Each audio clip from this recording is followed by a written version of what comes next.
लड़कियों को बालों से काफी लगाव होता है, लेकिन सोशल मीडिया पर एक ऐसा वीडियो वायरल हो रहा है जिसके जरिए एक लड़की ने अपने लंबे बालों को कटवाकर सोसाइटी को एक मैसेज दिया है। इस ऐड को 3 दिन में अब तक 53 लाख लोग देख चुके हैं।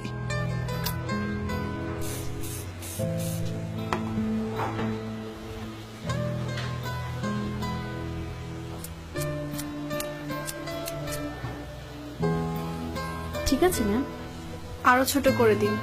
আরো ছোট?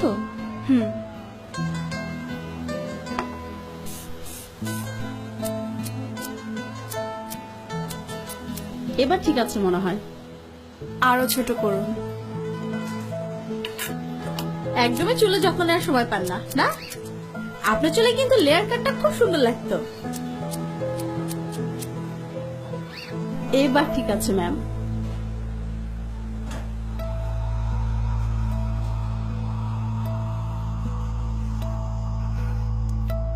আরো ছোট করে দিন, যাতে এভাবে আর ধরা না যায়।